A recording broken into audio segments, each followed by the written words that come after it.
योग एक विज्ञान है। योग जीवन जीने की राह है। योग हमारे मन का समाधान है। योग से मिलता है हमें आरोग्य, मिटती हैं हमारी व्याधियाँ और प्राप्ति होती है सहज समाधि। बस तरीके से योग करना। आज हम आपको पहले एक बार योग की क्रियाओं के बारे में फिर से बता देते हैं और योग की क्रियाओं का प्रशिक्षण जो अभी दे रहे हैं जरा ध्यान से देख लेना, कहीं कोई त्रुटि ना हो। और फिर उसका पूरा अभ्यास करेंगे और आप खुद देखेंगे और पाएंगे कि शरीर में व्याधि नाम की कोई चीज नहीं रहेगी। देखो, आपको एक बार हम प्राणायाम बता रहे हैं और आपको हम योग की सहज क्रियाओं से बताने की कोशिश करेंगे कि यदि आपका लीवर गड़बड़ है, आंतें गड़बड़ है, तो ही बीमारी होगी। और यदि आपका लीवर ठीक है और आंतें ठीक है तो ना तो कोलेस्ट्रॉल बढ़ सकता, ना शुगर बढ़ सकती। आंतें और लीवर यदि ठीक हैं आपकी, ना तो कोलेस्ट्रॉल बढ़ेगा तो हार्ट अटैक होने की संभावना ही नहीं, नहीं आपकी जो है शुगर बढ़ेगी, नहीं आपका जो यूरिक एसिड बढ़ेगा, नहीं आपका कफ बढ़ेगा, नहीं आपका वात बढ़ेगा, नहीं आपका पित्त बढ़ेगा, तो बीमारी कहां से होगी। तो मेन है आपकी लीवर और आंतें कैसे ठीक रहें। और इसके अलावा बॉडी के जितने भी सेल हैं, इन सब को चाहिए ऑक्सीजन जीवित रहने के लिए और अपना काम करने के लिए। अलग अलग सेल बॉडी में अलग अलग तरह का काम कर रहे हैं, उन सब की खुराक है ऑक्सीजन। ऑक्सीजन जब वहां जाता है तब वहां की रासायनिक प्रतिक्रिया अंदर शुरू हो जाती है। तो हम दो ही काम करते हैं, हम एक तो आपके बॉडी को, आपके ब्रेन को ज़्यादा ऑक्सीजन देते हैं, सीधी सी बात है।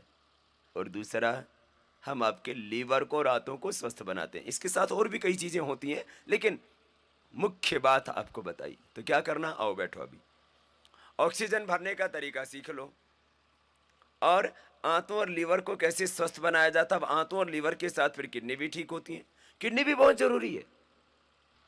इसलिए आपको जो बता रहे हैं इसको कर लेना मेरे भाई।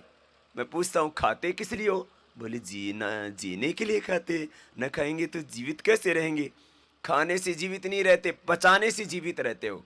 इसलिए खाने से भी ज्यादा जरूरी है उसको पचाना। हम क्या करते, खाते तो रहते, तीन तीन बार खाते हैं। प्राणायाम एक बार भी करने के लिए बोलो तो बोलो वक्त नहीं मिलता। देखो, करो, सीधे बैठ जाओ, श्वास को भीतर गहरा भर लेना। कैसे? ऐसे। ये भरने का तरीका हो गया। श्वास को भीतर गहरा भरना।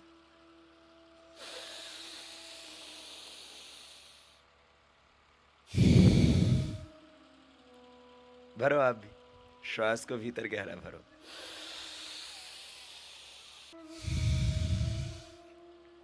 एकदम सिंपल तरीका, हर बच्चा कर सकता है, हर बूढ़ा कर सकता है, हर बीमार कर सकता है, हर स्वस्थ कर सकता है। जिसके श्वास चल रहे हैं वो कर सकता है। बोला जी मैं कैसे करूं, मेरी तो कमर दुख रही है। कमर दुख रही है तो ऐसे बैठ के कर ले। किसी किसी की कमर बहुत ही ज्यादा दुखती हो ना, तो ऐसे बैठ के कर लिया करो, सपोर्ट मिल जाएगी आपको हाथों से।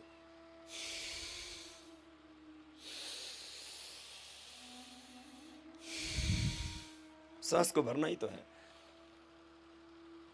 सीधे बैठ के भरना। कुर्सी पे बैठ के कर लो, चाहे जमीन पे बैठ के कर लो। और एक खास बात, माना कि आप इतने बीमार हैं कि आप बैठ सकते ही नहीं, तो चाहे लेटे लेटे कर लो। लेकिन इसका मतलब ये नहीं कि अच्छे खासे फिर लेटे लेटे करने लग जाएं। बहुत से पूछते हैं मुझसे, बोले स्वामी जी बैठे बैठे आलस से आता है, लेटे लेटे कर लेना। मैंने कहा फिर तो सोता ही रहे। ऐसा आलस से भी मत करना, श्वास भीतर गहरा भरना। देखो,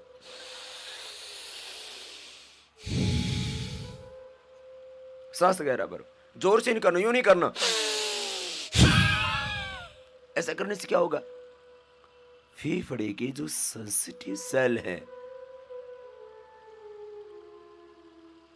वो डैमेज हो जाएंगे। सब भरने लग गए और फेफड़ों में भरा जाता है। जो तुम सोचते हो ना कि पेट में सांस भरा जाता है, ये अज्ञान है, अंधविश्वास है। हो ही नहीं सकता कि पेट में सांस भरा जाए, इम्पॉसिबल। कुछ कहते हैं जी पेट फूलता तो दिखता है, और उदाहरण क्या देते, बोलो बच्चा जब सोता है ना तो उसका पेट ऊपर नीचे नहीं होता। मेरे भाई पेट ऊपर नीचे नहीं, वो डायफ्राम ऊपर फूलता है, सिकुड़ता दिखता है तुम्हें, देखो सामने। ये नहीं, ये डायफ्राम फूलता है, पेट नहीं है। तो यह अपने आप ही फेफड़ों में भरा जाता है बहुत से लोग, क्योंकि बहुत भ्रम बड़ा। क्या? योग के संबंध में एक बहुत बड़ा भ्रम ये कि बोले एब्डोमेन ब्रीदिंग करना। एब्डोमेन ब्रीदिंग होता ही नहीं है मेरे भाई, पेट से सांस भरा ही नहीं जाता है, फेफड़ों में ही भरा जाता है, इम्पॉसिबल है, हो ही नहीं सकता। एक तो ये तरीका हो गया। कपालभाति को और बाह्य प्राणायाम को छोड़ के बाकी सब भरने वाले ही हैं। देखो अब सामने भस्त्रिका में भरा, कपालभाति और बाह्य प्राणायाम इनमें छोड़ा जाता है। बाह्य प्राणायाम में भी